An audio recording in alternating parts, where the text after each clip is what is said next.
When the devil cannot reach you, he sends a narcissist your way to destroy you. Why? Well, you possess gifts that can enlighten people, that can bring a big change at a collective level and make this world a better place to live in. You may not believe me, but today I'm going to prove it to you. And you know you have those gifts, but that narcissist has suppressed them, has disconnected you from your superpowers. Today, let's find them together. I am Danish, a narcissistic abuse recovery professional. The topic for today's episode is 5 secret superpowers that a narcissist hates you for having. Number 1, you have the gift of discernment, and that is what the narcissist hated the most. Because your gift enabled you to see beyond their facade, beyond the mask they put on in front of everybody. Your gift of discernment is your superpower because it enables you to know things before they happen in reality. You have a dream, and in that dream, you have an experience. Next day, the same thing happens to you or to somebody else if the dream was about somebody else. You have visions. You hear things. You're given signs from universe. And that is how messages are sent to you by your inner guidance system. That is the ultimate threat for that narcissist. You're not alone. You are here with that spirit system they can never get access to. And that is your gift. You have what is called a narcissist detection radar. You can sniff them out from miles away. But then you may ask me, what happened to me in the beginning? Why wasn't I able to recognize the narcissist? Well, the efforts they put in, the extreme love bombing that beguiled you, that disconnected you from your intuition, from your inner awareness system. Otherwise, you would have seen through them. Those sensations you felt in your gut, the way your intuition started speaking to you, that is what was suppressed by the narcissist, and they activated your traumas, which made it difficult for you to use your gift wisely. Number 2, you have the gift of inner alchemy. You have the power to transform deep emotional wounds into spiritual insights.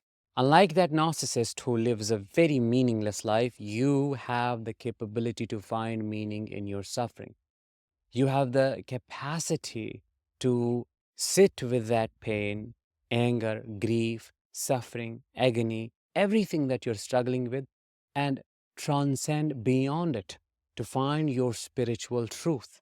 Now, I'm not saying that you had to go through narcissistic abuse to become a better version of yourself or to advance spiritually. No, what I'm saying is what you have been through happened for a purpose.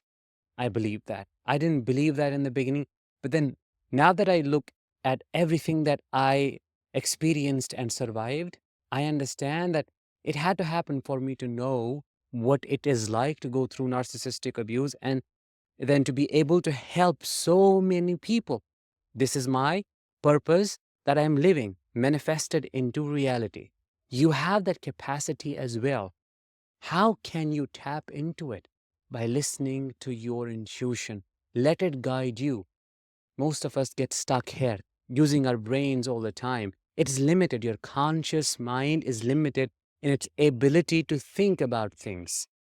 You have to consult your inner guidance system to know what your truth is, what you were created for. You have that inner alchemy to heal those deep wounds. That's why I say you are your inner healer. I or nobody is going to heal you. You have to tap into your power of self-healing. The best thing I can do for you is give you the resources, but you have to use them believing that there is hope that you can access within. Before I move to number 3, I have a free resource for you. I have created a guide that answers top 10 questions answered by every single survivor of narcissistic abuse. If you want to download it right now, click the link in the description of this episode.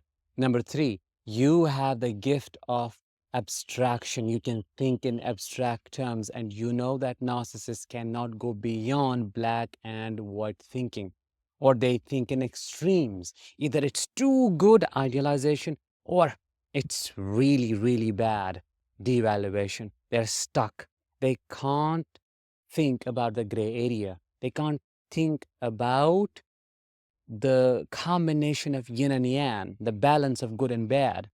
And that makes them extremely difficult to be around, which leads to their miserable condition. You, on the other hand, can focus on that. If you are given an idea, you can think in abstract terms about it. An example of that would be your own trauma, a pattern that you may be repeating in your adulthood. If I were to say that your fawn response has a lot to do with your childhood, I know as a person who takes in insights, you would naturally think about all the things that have happened in your childhood and that may have led to the creation of this pattern. You have the gift of creative thinking that you can use to see beyond what is on surface. You can go deep, all the way deep, to the root of a problem and create new solutions. They can't. Yeah, they can play these tricks, but they're nothing beyond any of that. Number 4, the most beautiful gift. You have the gift of soul understanding. You can understand the soul of somebody, the soul of the issue. One is sympathetic understanding, then the next level of understanding is empathetic understanding. Then beyond these two is soul level understanding. You can have a depressed person near you. They can be pretending to be all happy, which is their mask. They may be trying to get along and nobody would know. But you, who is highly intuitive, can tap into their soul and feel the sadness. You won't be able to understand why, but you will feel it in your soul. You will feel it down there. You will know there is something wrong with this person and they need help. I always feel this way. I recently met somebody who was pretending to be really confident and sure, was bold.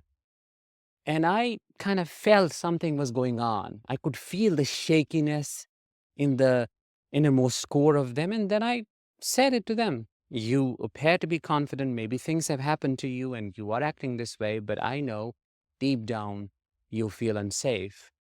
What kind of response did I get back? Silence, and they started physically shaking as well. I respectfully talked about this with them, but I'm just giving you an example here. Gift number 5 and the last one, you have the gift of emotional synesthesia. What is that? You can perceive emotions through your sensory organs. For example, when there is a lot of anger in the environment, you can hear a sharp sound. Or when somebody is warm to you, or when you feel joy, you can see a nice yellowish color. People see things in color. I work with a ton of people who described emotions to me in color. Oh, I see a lot of purple. I see a lot of red. I see a lot of blue. I see a lot of yellow. I see a lot of white. I see a lot of black. And that is a superpower, not a random thing. It's not like, oh, your brain works differently. At a psychological level, we can say that. But at a spiritual level, it is your gift to deal with highly complex social dynamics. Where did that gift come from? Your attunement with your emotions in that narcissistic family, in that narcissistic environment. You became a specialist at recognizing emotions. You always have had that capacity and capability. You just have to let yourself tune in and accept yourself as you are. If you know you have these gifts, but it has become difficult for you to tap into them, then you must understand there is an energy vampire around you. And you need to accept yourself. You need to go home. Home is this. You need to return to yourself. There may be a lot of unresolved trauma, which is what blocks your intuition. That needs to be processed. And then you will become unstoppable.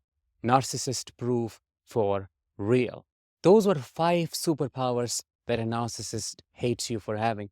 Which one of these do you use the most in your day-to-day life? Drop your experiences in the comments and I will talk to you in the next one. Until then, as always, let the healing begin and continue.